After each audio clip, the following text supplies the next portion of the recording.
Okay. Welcome, everybody. It is a shame that Carol Blank is muted right now because I don't know that she'll know how to unmute herself. But the first thing that she said when she came on was that she hated it. Oh. And so I want her input. She also, I will say full disclosure, she also said that she thinks that quite possibly it's a timing issue and it just wasn't grabbing her. She wasn't terrifically interested because of timing and stuff, but for the record, she hated it. Okay. Yes, Carol Rabinovich. Okay, so she sent you an email and copied me on it. And as soon as I read that, I thought, great, I'm not struggling through this book either. Because she said, I actually got to maybe 10 pages and I Googled it and it won awards and it was about this and that. And it was small print. And again, the timing, I just couldn't continue. There's so many things. Well, obviously the jewelry sale, and I was busy with another sale Saturday. And you know what? I thought, no, Katie's going to understand. And Roseanne told me she loved it. She's the one who reminded me about today, even before I saw you, like right now, I saw your email. So now I'm looking forward to feedback on the book I did not read. You're telling me she sent me an email. Now I'm scrolling through my emails to try and find it where she says that she hated it because she said it was too small. The print was too small for her. Oh my goodness, really? And I don't see the email from her. Anyway, continue. That's it. So I'm waiting to hear from the others. I'll stick my 2 cents in. When I first started the book, I didn't know how I was going to get through it with the plants and the botany and all that. And I like a silly little romance, you know, Judy Picoult and Mad Honey that I'm reading. But I convinced myself to stay with it. And I can honestly say that I think it was brilliant, absolutely brilliant. Not so much for the story. I mean, first of all, it was funny. It's hysterical. She is so funny. It's unbelievable. And it's funny, but when I started reading it, I found myself writing down some of her quotes, like the things that she said, because they were so unbelievable. I wanted to have them and maybe use them or something. And when I went online to see the reviews after I finished it and wanted to refresh my memory, one of the reviews says, she writes with such flair that a reviewer is tempted to just move out of the way and quote her.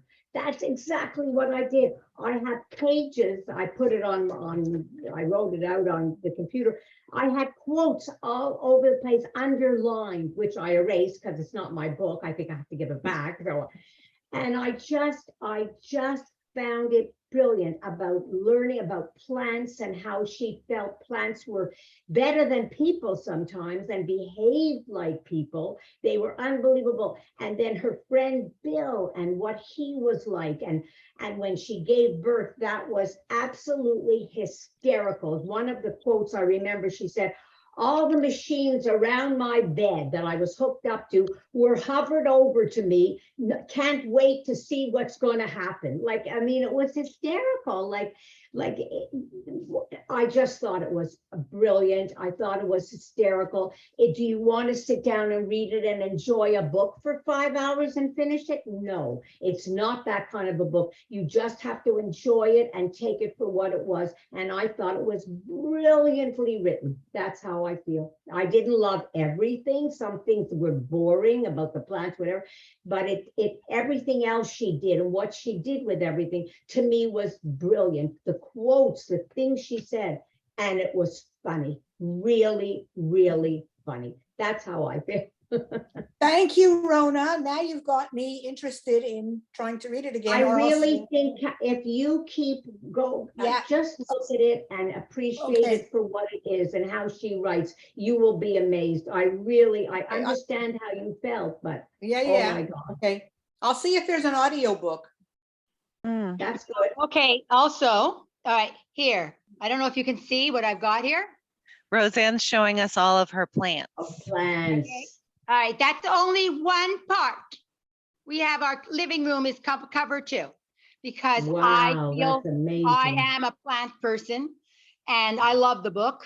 I didn't understand the book when she started Yeah. talking about all the other stuff, but I'm just going to show, this is what I'm saying. My whole house is covered in plants Wow. that I bring in from the summer because they can live during the summer. They can live during the winter, but people kill them. So I've got plants Right. here that are from my balcony. Oops, I don't know how to turn it over, get it off. Okay, and so I'm one of these people who is a tree hugger. I used to take my students outside as they were budding, and I would make sure that they hug the tree, and they better hug a tree on the way home and study it, and just tell me an idea of what's happening on the tree, if there's any mosses or I mean, she's a brilliant. I mean, she's a scientist. I'm nothing. I was just, it's important that the kids understand what it's like, why they're cutting down these trees, and that's why it's important to save You paper. must have loved that part of the book. You must have loved her botanist. I loved it. I Oh my loved that part. God. Every time when I take in my flowers from outside and bring them in, the earth has seeds in it that are trees. I know it, but I can't grow a tree, so Right. kills me every time I take out the thing going, oh, this tree. So now I feel bad. I felt bad when I did it without reading the book, but there's no question. I don't find it funny. I didn't find it funny. I didn't understand what you meant There by were some funny things in it. Oh my God, I laughed. I thought so too. I don't know. It was okay. I mean, it had to be, it wasn't maudlin or anything, but I found that when she talked in the scientific thing, it was too scientific. It's not, I think it was not for the layman. 99% of the layman could not understand what she was doing there. So I don't understand why they left that part. It was just too technical. And when she talked about the machines, how they fit, unless she was trying to encourage people like her to read the book, which is fine. So see, people like me who are totally unscientific, I enjoyed it. But I can see what Carol was talking about. The thing is that I took, somebody gave it to me. Must have realized I would never have been able to read a small print. So they gave me the large print. So that's why I didn't have any problem with that. But I have to say, I've enjoyed the book.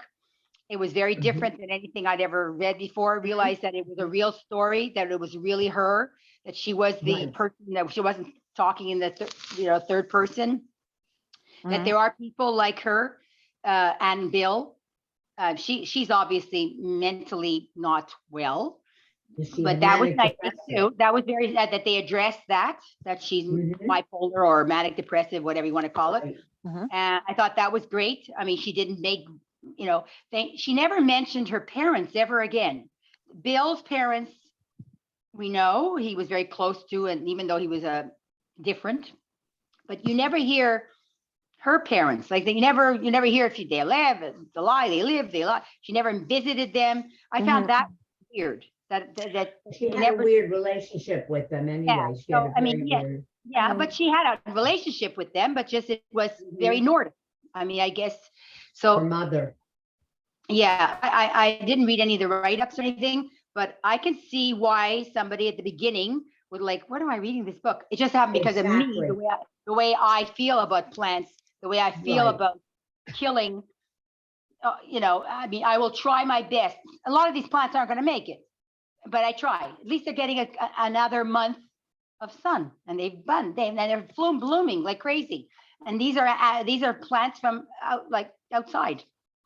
This is at one point in the book. She says how of the sort of plants that, like in terms of reproduction of plants, only like 5% will actually reproduce, will actually take root and reproduce. And only 5% of those will then actually mature to the point, which I thought was really interesting, especially with all of the parallels that she was making between plant life and plant progression and reproduction, and everything, and human life and progression and reproduction. Heidi, I was worried when she got pregnant. I said, oh my God, if she's going to be, because at the beginning they talk about how she traveled a lot, even though she had a baby at home. She knew there was somebody at home. But I said I worried about that, but thank goodness it was okay. She was fine. She was a typical working mother. She was fine. The husband, thank God, he was terrific. I was afraid, oh my God, they're going to get divorced, because she still goes around with Bill, and I'm not sure she's in love with Bill or he's in love with her. I'm not sure exactly. I know there's an age difference, but there was a very close relationship with them.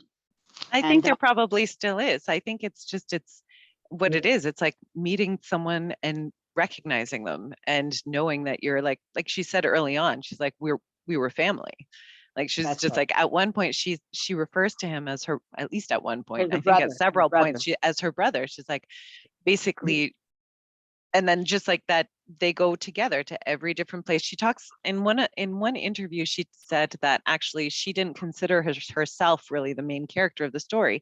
She wrote it because she wanted Bill to be recognized as the hero of the story, because he is. And she couldn't really think of another way for, like, she's like, I don't think there are really so many other Bills, but there are like other people like him who work in labs who aren't recognized necessarily for their work officially, but at the same time, without them. Okay, just imagine, is he getting any royalties? Mm. I wonder. This is it, is I'm sure that too, like he must have like signed off on this in some way or another. And it seems like they really have a great partnership. Yeah. Sorry, Heidi, you wanted to say something earlier, and the double Dutch rope of conversation missed you. So I'm gonna highlight Heidi right now. Well, I found the book at the beginning very slow, but I found it extremely interesting. I had in high school, I had a whole year of botany. And I remember I was at boarding school with some nuns, and every Monday the nun would come in with a big bucket of what I called weeds. And, you know, you were called to the blackboard and handed something. And I don't remember that much, except I had to make a herbarium, which is, you know, where you dry plants, you put them in a book. It has to have. Yes, hi. Yes, you are. Pardon? No, it's someone else who's on the phone. Okay. Primo is on the phone. I just muted her, but I think she's left. I got into the scientific part. I found it a bit too scientific for me, but I found it extremely interesting. Also from the perspective of how scientists have to constantly beg for money. I worked at the Red Path Museum for a paleontologist, and it was the same thing. We constantly were applying for some money somewhere, because otherwise the science wouldn't go ahead.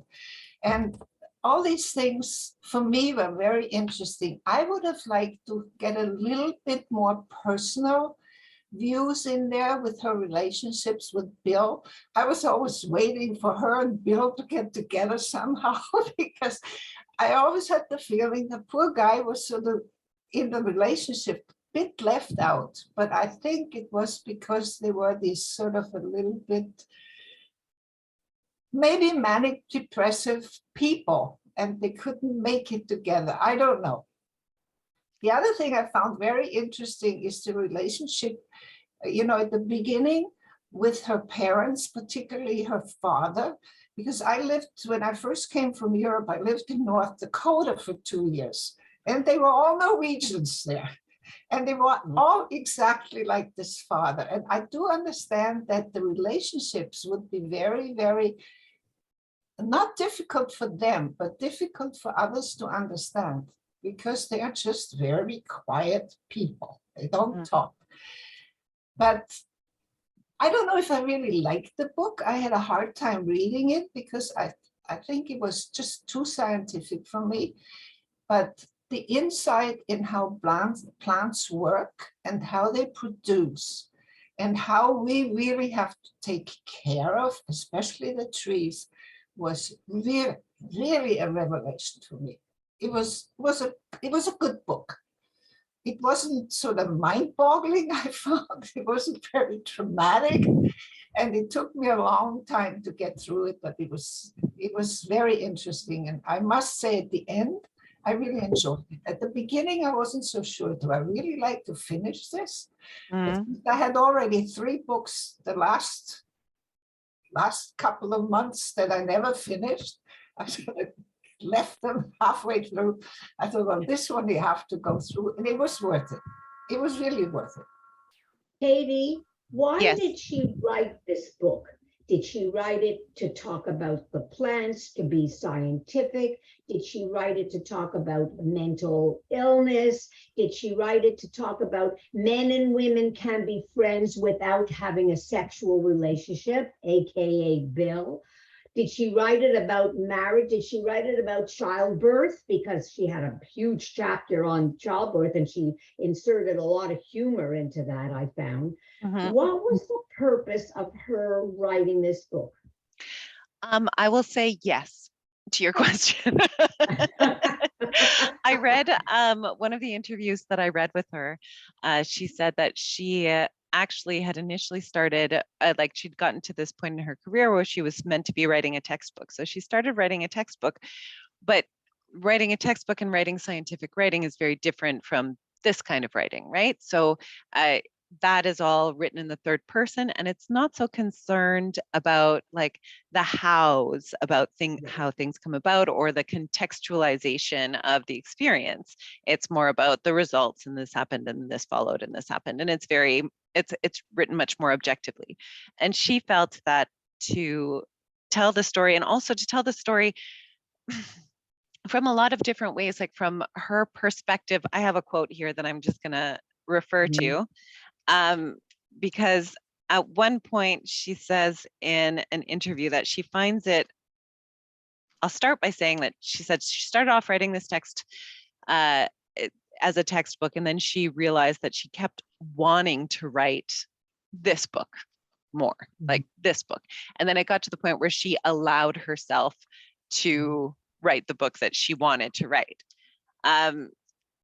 She said in one interview that it's so interesting that you can go inside yourself to write a book, and at the end you've created something that brings you closer to other people.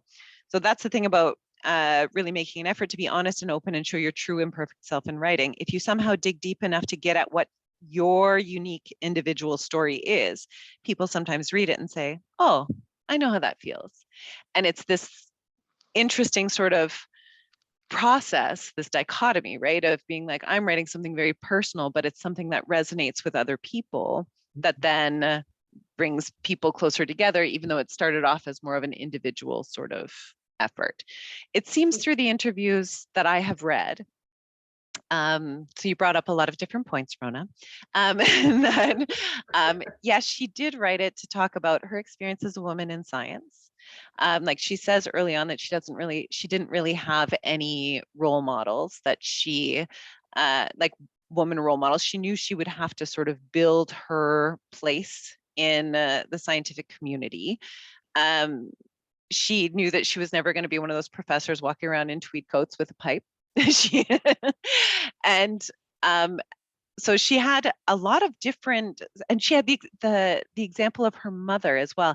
Like I'm going to bring up again later, or maybe now, you know how I roll, about the influence of her parents, because I also found it interesting that they figured in the beginning of the book, and then we don't really hear about them again. But the influence of her father as a physics professor and taking her to the lab, and even though they never really spoke, but that she was given kind of free rein in the lab, and it allowed her curiosity to kind of blossom. And also of being with her mom, who again was not very affectionate, who had a total stifled academic life, right? Like she had, when women were definitely not in science, she had been accepted to university. She couldn't go, she couldn't complete it, ended up moving back home, working at the slaughterhouse, raising a family, getting married, raising a family, these traditional sort of expected roles of a woman of the time. And then she did a correspondence course in literature because she couldn't do a correspondence course. They weren't available in sciences. And then she focused all of her efforts into that. And then through that, it seems that that's where Hope gets her love, her shared love of both literature and science from both her mother and her father. There was one review that I read that said something, I'm just mentioning it because it's such a small thing, but it really stuck with me, of how it said, and her mother nurtured her love of literature. And I I didn't get that sense personally reading it. It's not that her mother nurtured that sense. It's more that it just sort of was an ancillary benefit of both her mother's multitasking, of doing her degree, raising her kid, right? Because she had brothers. But I do think it's really interesting when looking at this book as a memoir of Hope's life, like from a very young age and her career up until 2000, probably like, the book was published in 2016, so probably to like 2014, we'll say 2015, and like the story arc there of her life and how little her parents figure into it other than the very beginning. But at the same time, just to bring back our motif of plant life, right? Like this is the roots, this is the soil that she was planted in. And it really influences a lot of her choices, a lot of her abilities, a lot of her perspective, me and perspective, I know, but throughout the rest of it. And even after she has her kid, right? She says she wasn't going to be a mother to it. She decides she's going to be a father to it. And she talks about that as well at another point when she's talking about her career and to father the research, because like part of it too, it's like this idea of fathering is sort of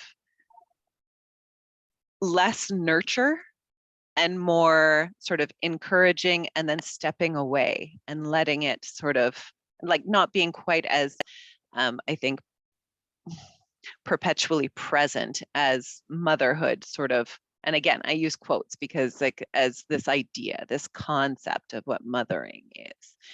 I got the feeling, I'm sorry to interrupt you, that she needed to write this book.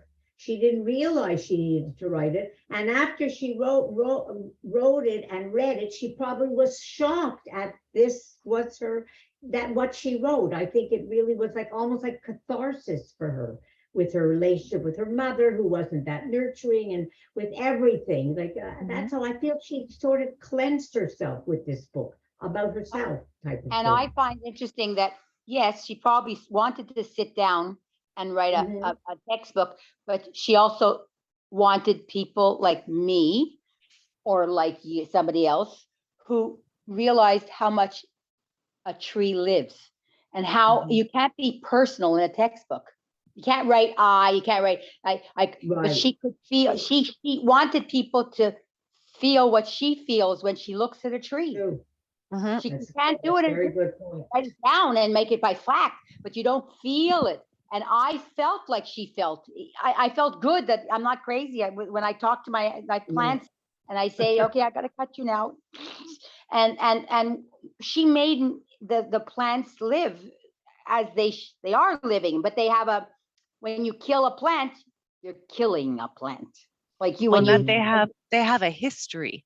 They have like to look at them as having a life as opposed to just being living organism. That's right. Exactly. When they talk about the willow tree talking to each other, oh my God, it makes so much sense.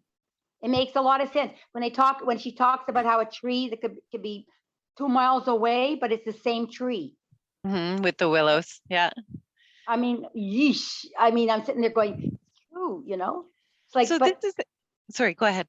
I know, it's just that she can't do that with a textbook. So I think she wanted to write a textbook, rightly so, but she also had to do it to show. And I think that after people read this book, if they're open-minded, they're going to look at a tree and a plant a little differently. You're right. I agree with you 100%. Not scientifically, but differently. They're going to, before they step on a leaf or chop it down. We'll chop it down. Yeah, and that is also probably about all the trunks. Millions and millions of trunks that are going to be in 60 years. They're just going to be a whole bunch of trunks. The Dr. Seuss, us turning the world into a real life Dr. Seuss thing of we're just gonna have a bunch of stumps. Sorry, Heidi, you were saying? Well, I think this is also the reason why I found the human personal relationships weren't talked about that much, because the main reason for the book was really the relationships between the plants. You know, that, well, I think that was one of her main thing, that the plants have real relationships. Mhm. And I think for her, that was the most important thing.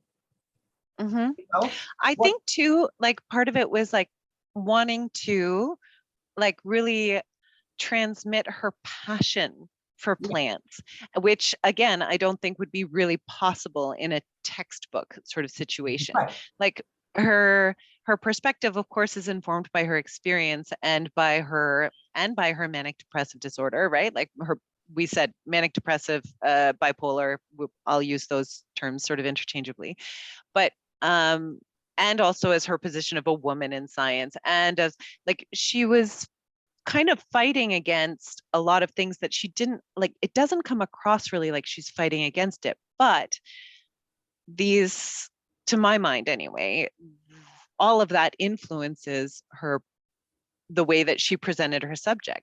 I think it's interesting that just on a personal level that a few of you have said like the science was too, like it's like that was really boring or it was too slow, and I'm not a scientist at all. I don't understand science to a large degree, but I actually thought it was really, really readable. Even the scientific bits, like that she separated the book into three different sections, right? The beginning part is roots and leaves. The second part was wood and knots. And the third part was called flowers and fruit. And I found like, especially her chapters about the scientific bits about plant life and plant development, they were only like 2 or 3 pages. They were really, really short, I thought. And they just sort of like bracketed different, again, experiences that she had with Bill, with the schools, with like different discoveries. I thought that was really interesting the way that like she, in the first part, she really boils it down, like the roots and leaves. She really boils it down to like, trees have three parts. They have the roots, the trunks, the leaves. And then she like talks about the different parts of them, and how like from this very simple sort of base comes everything else. And that they all have a part to play, and that they all have to plan ahead to actually survive and thrive, and how every plant is in competition with every other plant to survive. And then relating that to her struggles as a scientist and like getting funding and getting recognition. And also I found she at one point was talking about symbiosis, and then like later on throughout I'm going through and I'm like, she and Bill really have a symbiotic relationship. I thought like the way that they balance each other out, that he like calls her on when she's getting manic, even in sometimes before that was recognized or diagnosed, and like bringing her down and balancing her out and like making sure that this is being, it was, I agree entirely with Rona that I think that part of the reason this book is also written is to say like men and women can be friends. And this is like, she says more than once, if I'm not mistaken, in the book, she says more than once that, people just didn't understand our relationship. They kept misinterpreting it into something that it should be more than it should be, or it should be different. It should be, but this seems like such a solid, like their roots are intertwined, they seem really dependent on each other, and happily so, that to be able to grow and thrive together. I find his character really, really interesting. I find the way that she describes him and the quotes that she chooses to use from him really telling as well. Like he doesn't ever come across badly, like Is you he can read the exactly love. as I wonder if he is exactly as she wrote about him, or did she exaggerate him? Is I have anyone to know. exactly as we describe them? And this is it too, is that love, right? Like when we love someone, we may see, especially as time goes on, we see some of their bad points, Exactly. but like no one sees the people that we love the way that we do. I mean, if people would see Bill in his car, filthy, dirty, and not taking a shower, he lives in his back, you would think this is like a street person, you know, and she elevated him to this Mhm.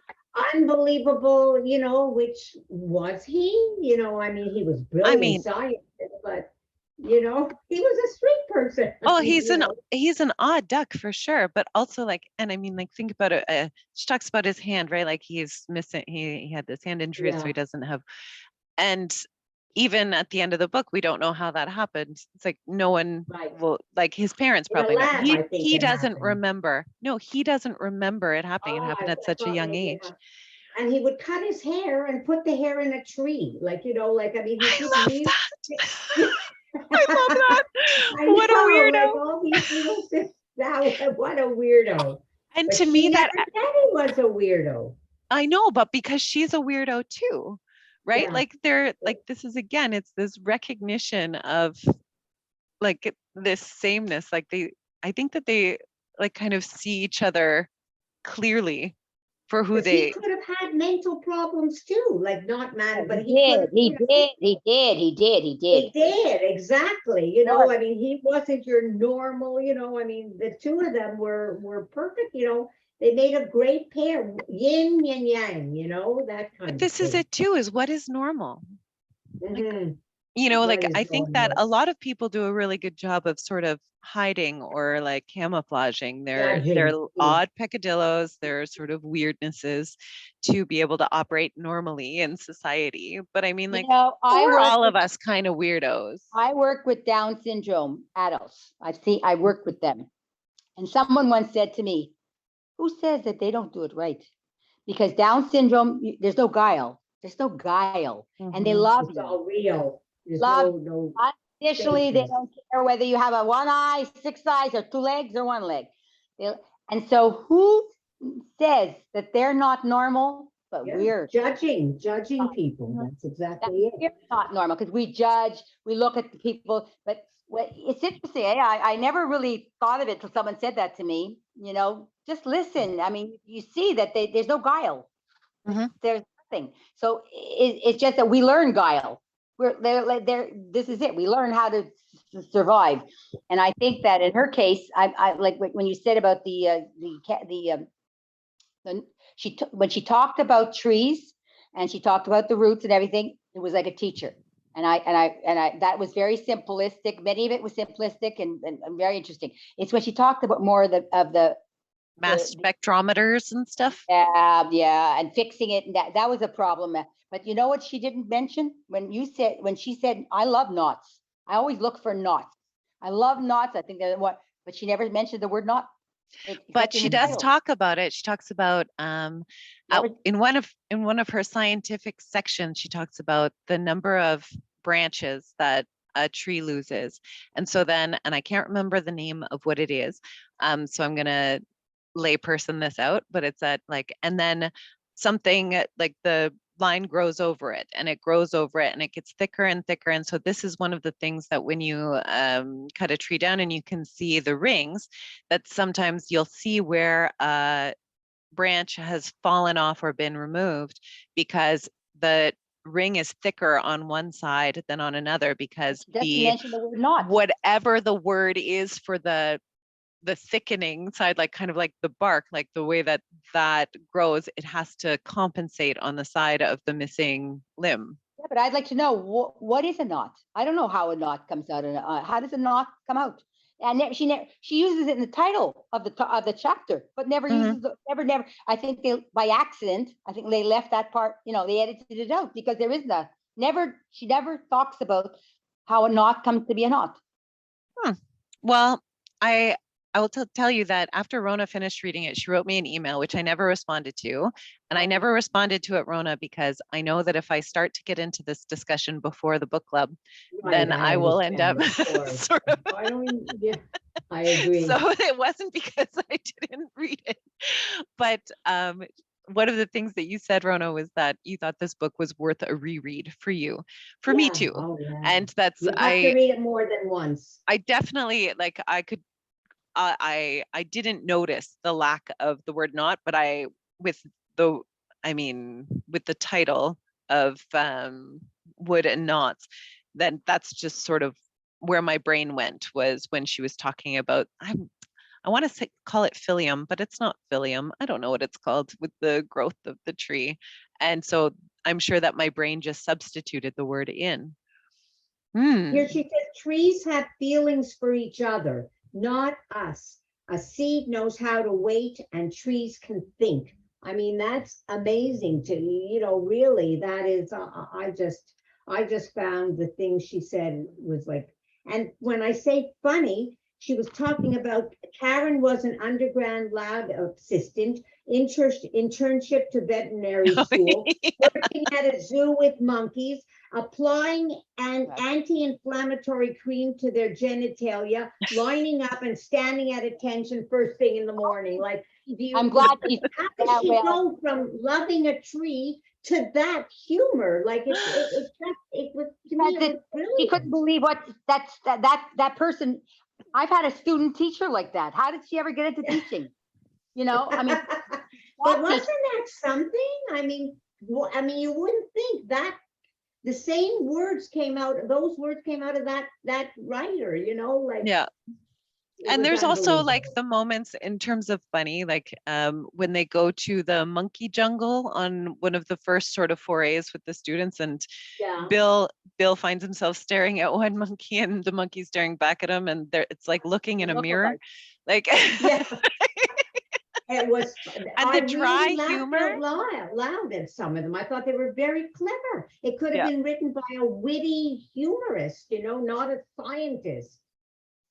There's the dry humor that Bill comes out with, or that she attributes to Bill too, is just fantastic. There is a review written by Michiko Kakutani, and she opens it by saying, and this is, I read this and I was like, yeah. She writes, Vladimir Nabokov once observed that a writer should have the precision of a poet and the imagination of a scientist. Oh, really? And she says then that Hope Jahren has this in spades. Now, whenever I was talking about this book with other people, like some of my colleagues here, friends at home, family, then I was saying, like, it's so interesting because it's a memoir, but it's written sort of, I said, like, I feel like there's poetry in it. Like it's almost written like prose, like it felt like the kind of deliberateness that I attribute to poetry, I attributed to this. And then after I finished reading it and read some reviews, that one resonated with me. But there was also an interview that she had with Charlene Allen, I think I'm in the right one. And she said that she was very deliberate in the writing of it. Like she said, if you came back to me and asked like why I chose this word or that word, I could tell you why. And part of that, I think, is part of her bipolar, part of her, like, this is like this focus and the sort of preoccupation with the whys, and also part of her like scientific background, because everything has to have a particular reason, a particular place. She also said in this interview that, which I haven't found, but I haven't found my notes for it, of that having to choose the different particular words, the scientific background of, again, having to have reason, like support behind each sort of statement. I feel like all of that kind of informed the writing of the book too, in that like it really feels like everything is expressed in kind of the perfect way for her to express it. Yeah, but well, after all your discussions, it definitely needs a reread. Oh, really? Because, I try to sometimes struggle, especially with the scientific stuff. And then I thought, well, it isn't moving anywhere, It's just like the plants, they're sort of stuck in a place, But as I say, I found it extremely interesting, it wouldn't be one of my favorite books, but now I have to go and reread it again. Yeah, you know, you have to read it again. and the You connections she miss so much. But as So much as like in there, Carol don't you pointed find out that? at the, sorry, Brona, go ahead. I said there's so much in there, don't you find? Like there's so much in there. It's like overwhelming. That's why you should read it twice. That's what I think anyway.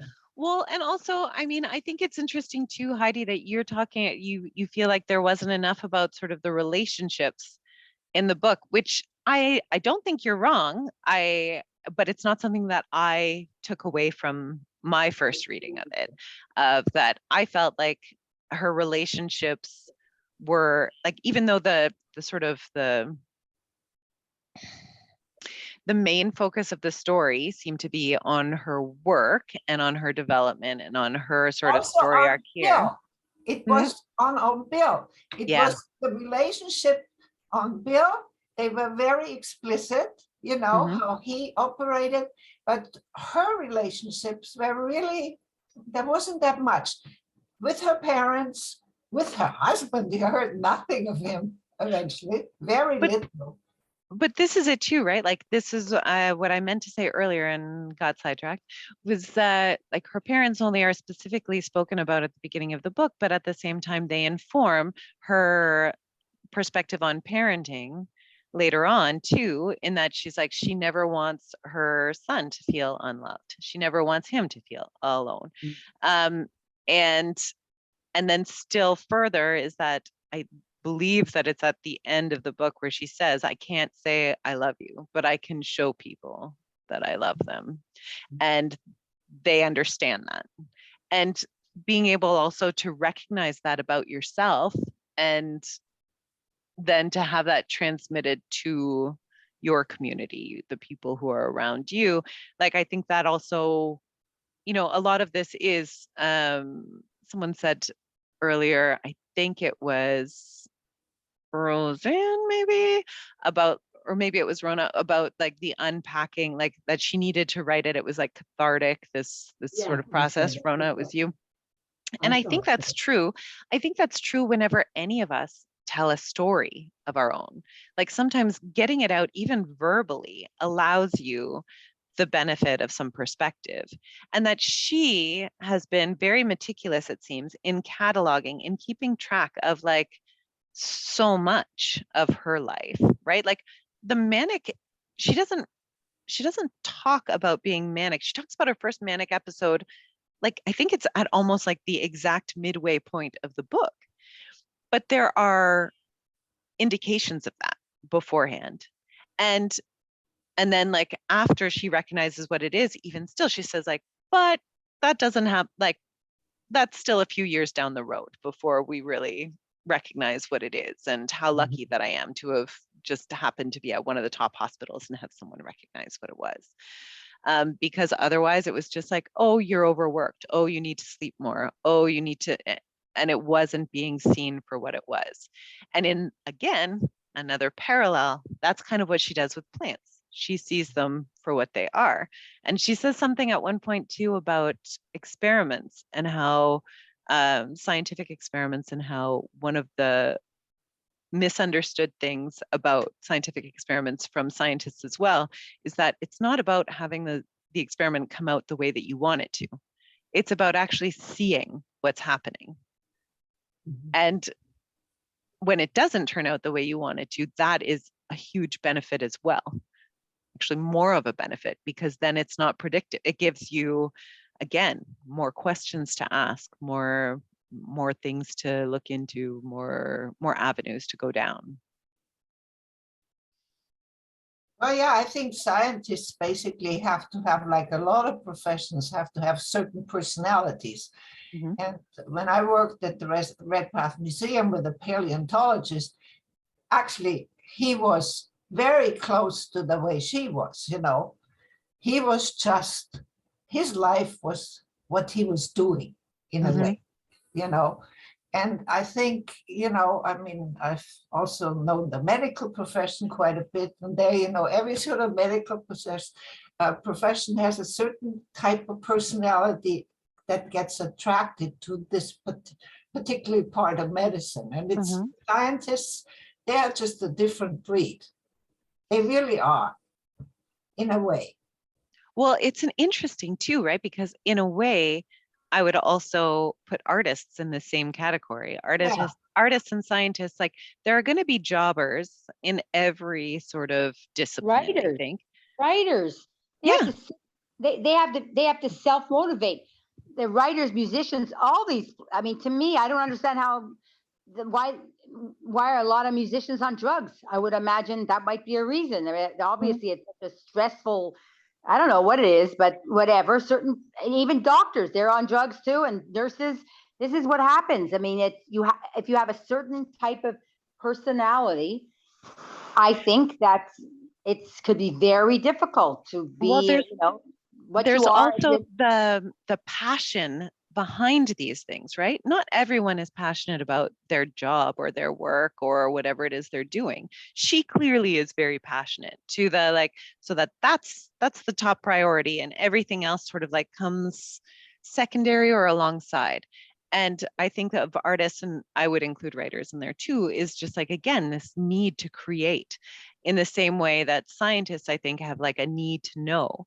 But I know I'm talking about them like they're two different groups, but I don't think that they really are either, because there's also seems to be this drive to understand in any of these sort of passions. It's like, this is the writing, the stories that we read, and we've talked about this before in these groups, is like this desire to understand like human motivation and like what would inspire someone to, act in this particular way or to do these certain things. And in the same way, there's that same sort of drive to understand with science. It's that drive to understand, maybe like some of it is human motivation for sure, and it might boil down to chemicals and genomes and all of that stuff. But also there's like this desire, no, beyond desire, I'm going to stick with drive, this drive to. But with her, was it her drive or her mania, part of her manic depressive, that let her sit for days in the wind and the rain and the cold, just sifting through the sand, just trying to find these little things? She just didn't move for hours. She worked till 4 a.m. She never slept. Was it the drive or was it the mania part of her manic depressive? Can they be separated? Passion. It's the passion. Not to sleep, just for hours and hours.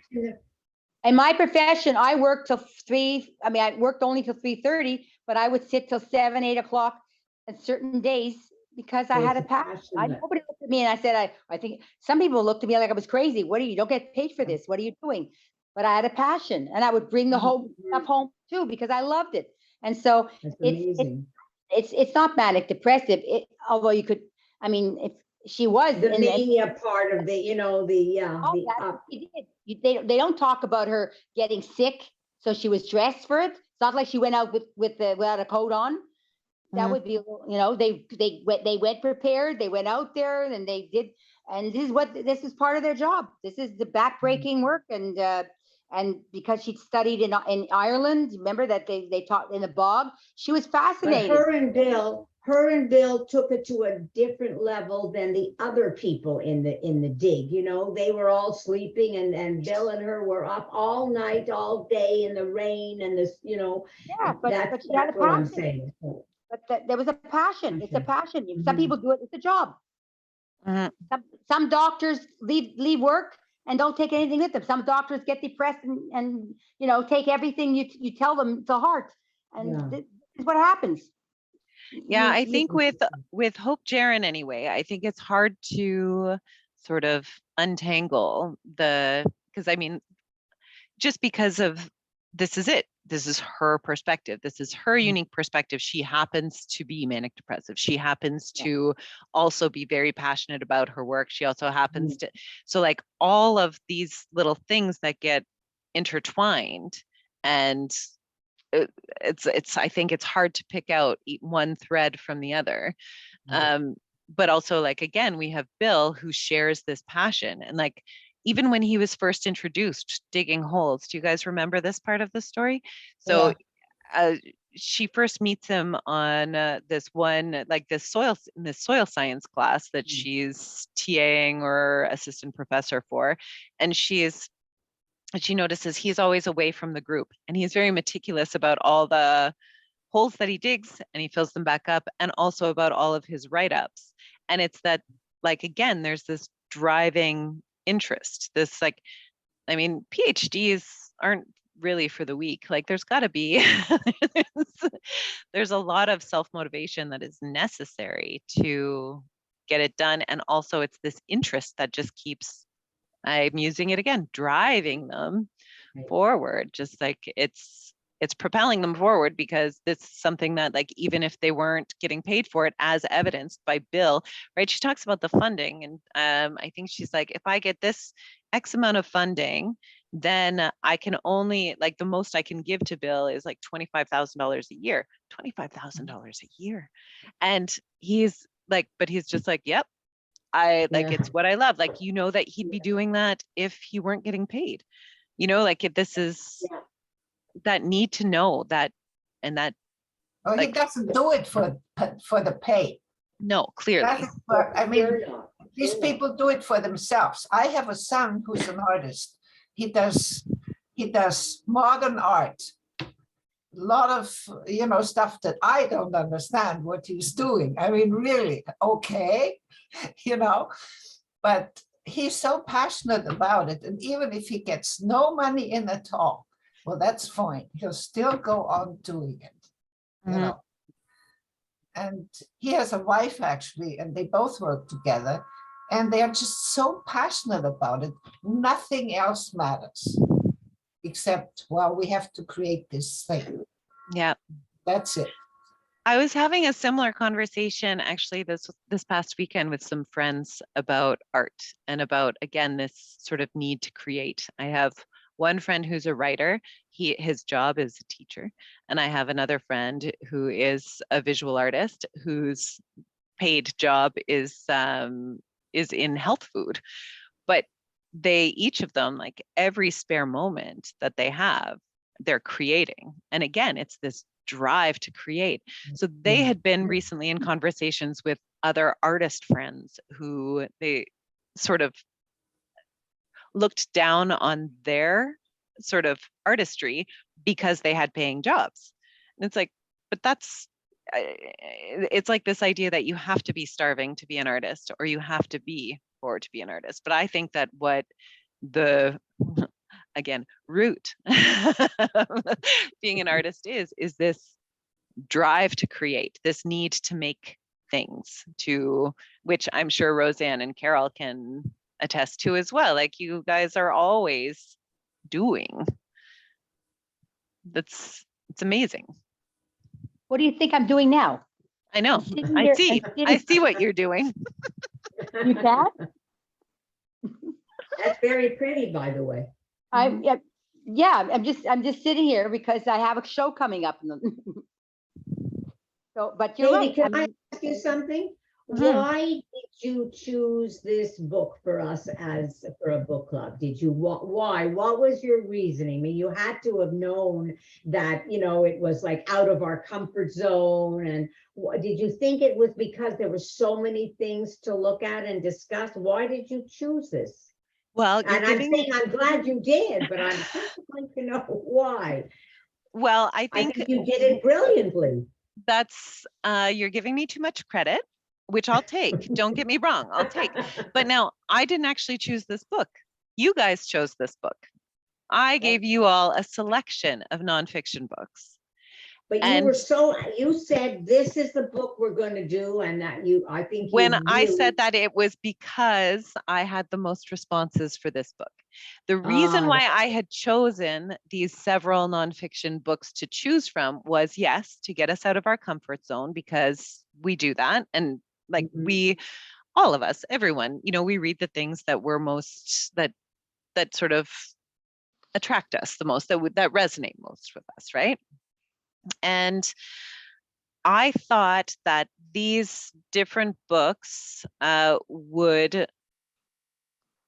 shift our perspective. Again, our perspective. I'm obsessed. I'm obsessed with always this idea of trying to like see the motivations from other points of view.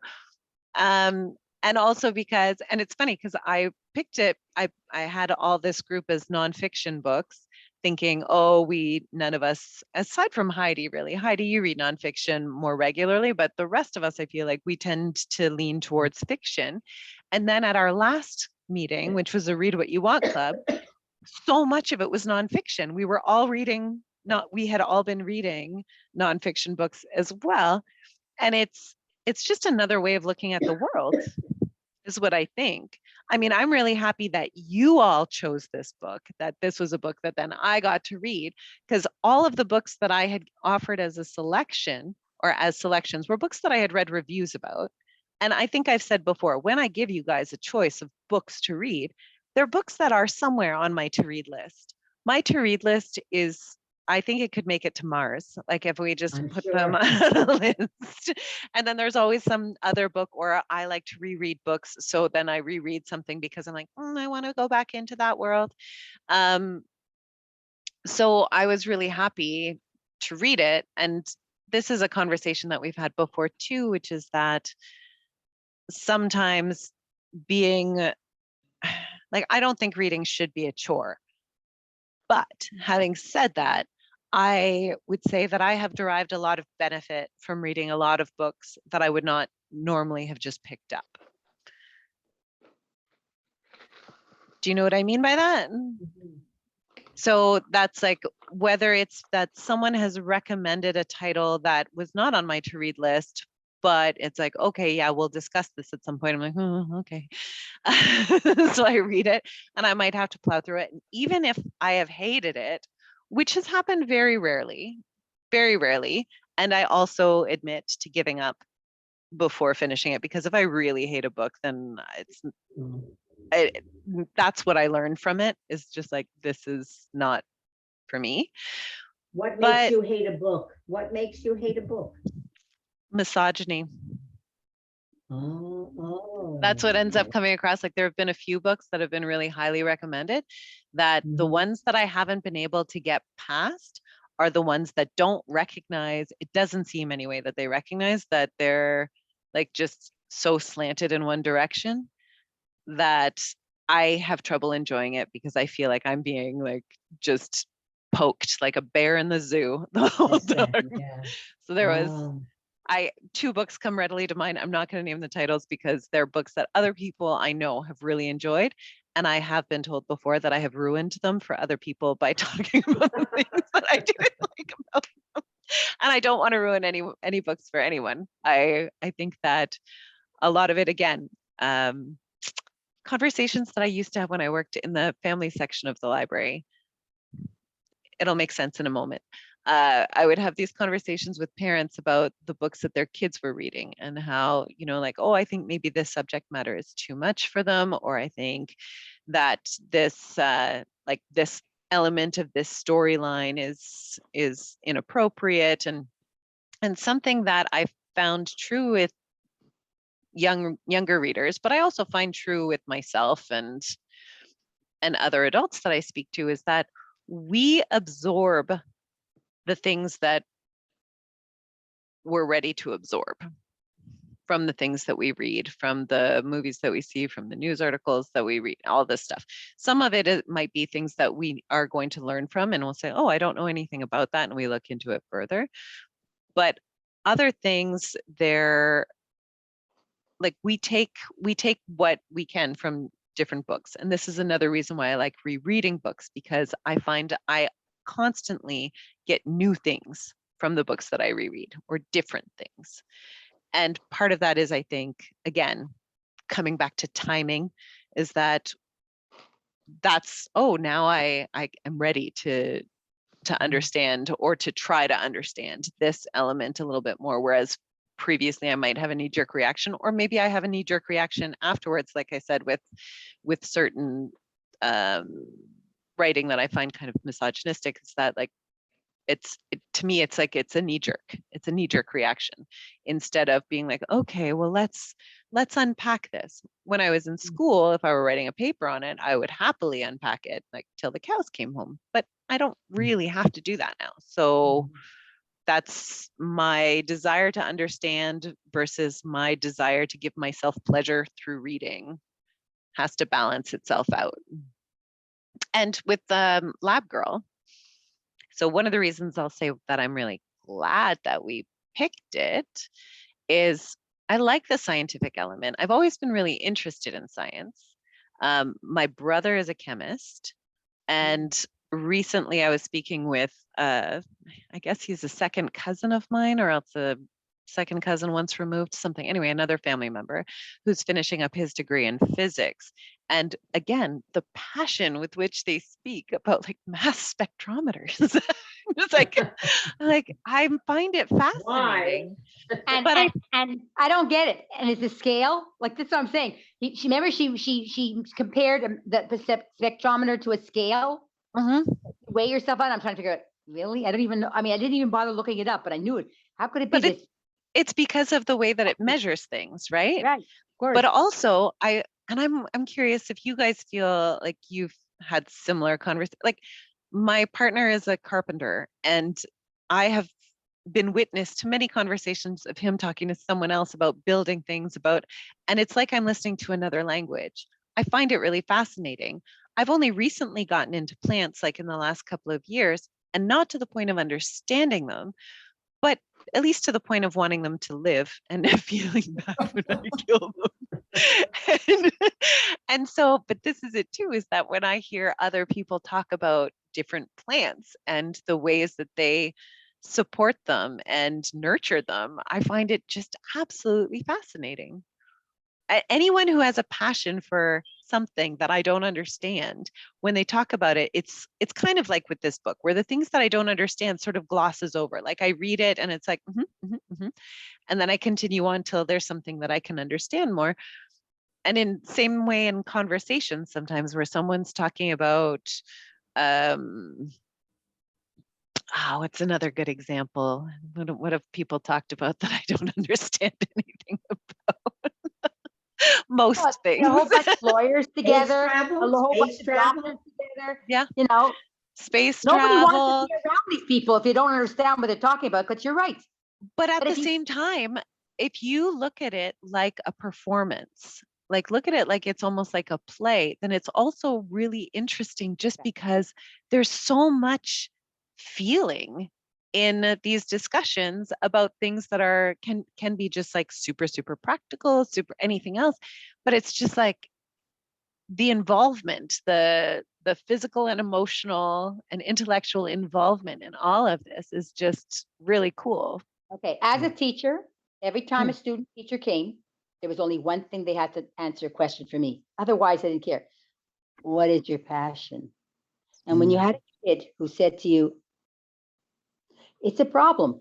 If you have a passion, I can sit and listen to somebody talking doctor stuff. And I can sit and listen to somebody, a lawyer, no understanding what they're talking about, but I can, but if you really don't have passion, or you don't understand that you have a passion, or you don't realize you have a passion, then I could see that happening. I can see where somebody reading that book, oh my God, like, whereas I could read, because she had a passion, I have passion for something. I mean, okay, happen to be plants in this case, but not like hers. But if you have a passion for music, you can listen to an artist talking about their drawings. I'm sure of it, because you've been there. And I think that's when you ask a young person today, what's their passion? I say, well, isn't there anything that you love to do, like music and certain type? But also, I mean, they're not all like that. This is I it. think most people should have passions, even if it's a space or plants or music, or you have to be passionate about something in your life. Not everybody. But at the same time, too, that's a lot of pressure, I think, to put on young people to know what their passion is so early. Like sometimes it's well, these are not 20-year-olds. I'm sorry. You know, if somebody told me that one of the kids' passions was Irish, they go for dancing lessons for the Irish jig. You know, the Irish. Kaylee's? she had to teach dancing to my class. She had to teach the history of that. She had to do all kinds of things. She was in heaven because she had to do research. She was sharing her passion. And you know what? The kids picked it up, and that's all I care. You want to like rock and roll, you do rock and roll, do all the math. I don't care what you do with it. Just give your passion. And so 21, 22, you already should have some sort of passion. And if you, I think that's I don't unfair. know. I think that's unfair, just because I think that there's like people, like sometimes it takes people a long time to find their passion. And it's, especially when you're young and impressionable, and to feel like there's something wrong with you if you don't know. It's the same as, the thing that adults, grown-ups, always put on kids. They're like, what do you want to be when you grow up? Yeah, What do you want to I be? didn't Like, see you the should word know passion. now. Yeah, They but don't know. I mean, and passion is very. It's interest. It's not so much passion at 23. It's interest. An interest. An interest. Go ahead, Heidi. No, it's just, passion is for other people also hard to understand. My son, for instance, because he's a modern artist, he'll make something. I know he did a few things. They were stuck on the street in Chicago, and then this thing he worked on for a long time was just run over, and that's fine with him because he made it, And, this is something I said, really? How can, he says, look, I'm not doing it for somebody to really want to see it. I do it because I wanted to do it. And then I want to see if somebody runs down the street and maybe notices it or runs over. It's the same to me. I did it. And he does a lot of these things. I have a photograph of him. It's a half a sofa, and it's only half of it. It was their sofa, and it's called the Bank of New York or something like that. And I said, the Bank of New York? And he said to me, yeah, sometimes we find some money in the under the sofa and the things. And this is why I created this, because I thought it was funny, And so, you eventually, because I'm not an artist, I love art, but I go to the museums and I look at the stuff. Some I like, some I don't.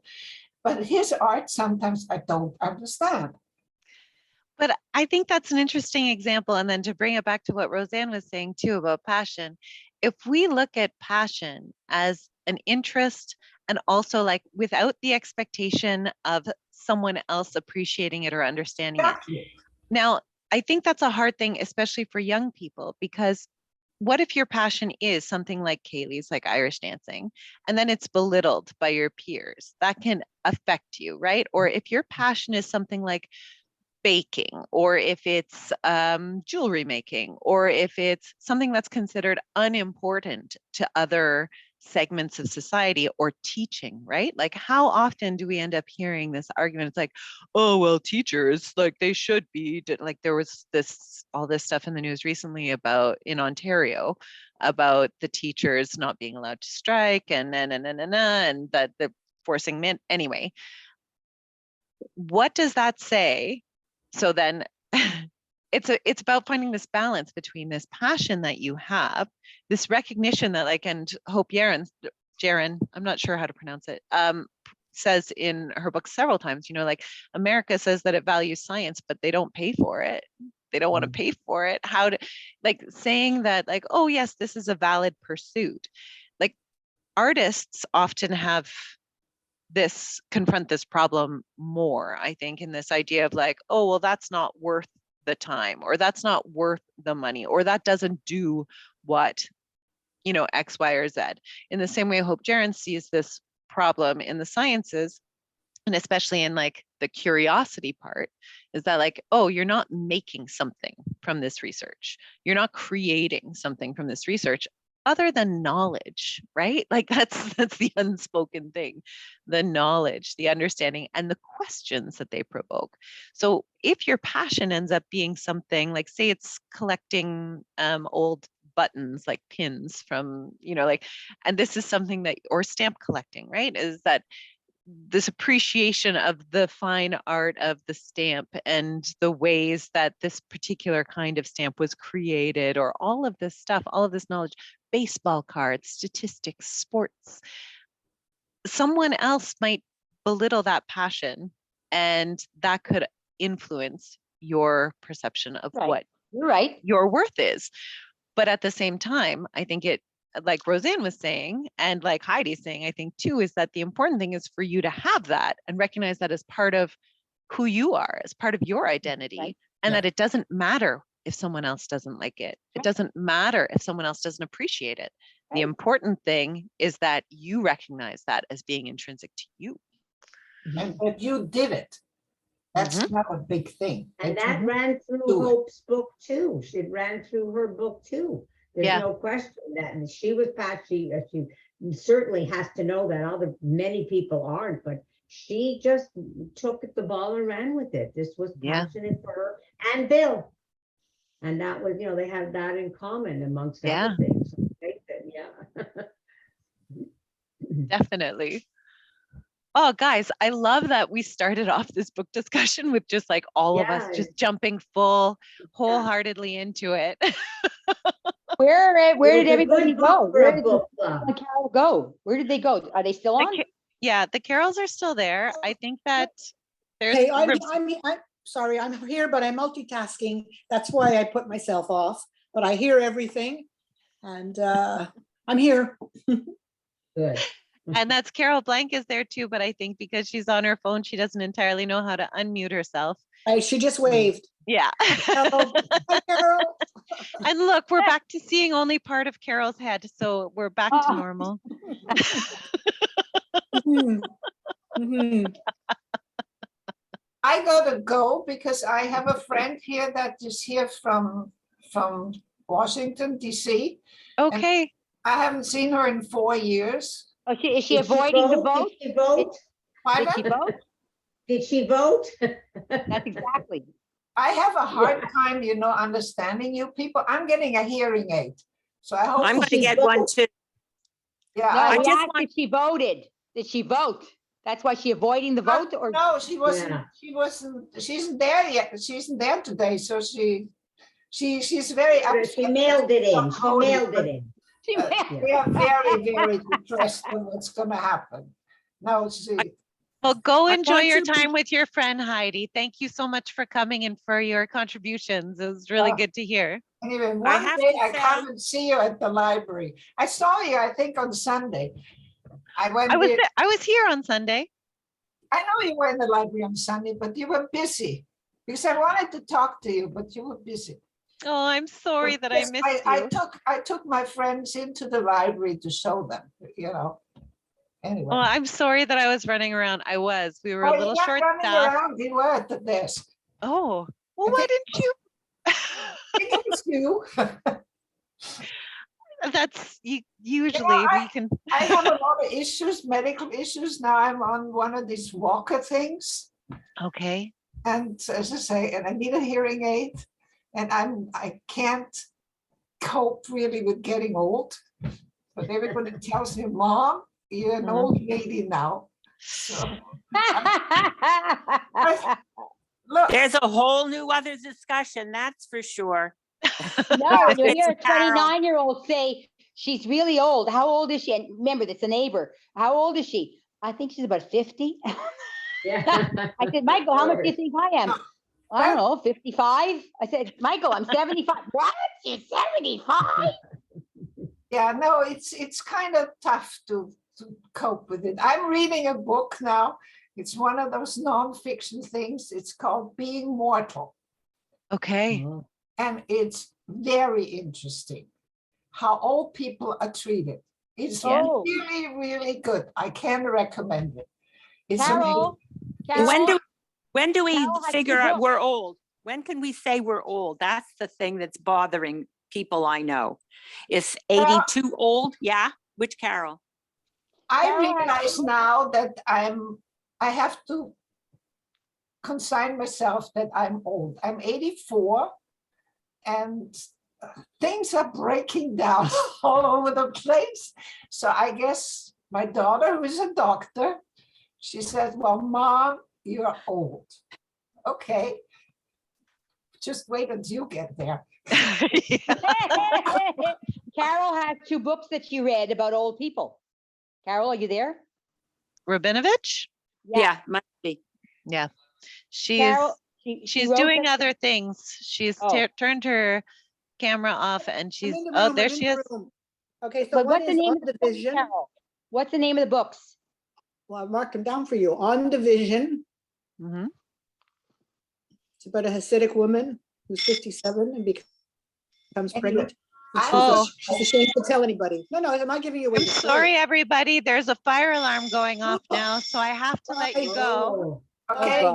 Lovely to Super Bye. be review. careful. Goodbye, goodbye, goodbye. Bye. Thank you. have Be a great careful. day. It's so great to see you all. Bye. Send us a Bye. message. Review. Everything okay? Oh my God, fire.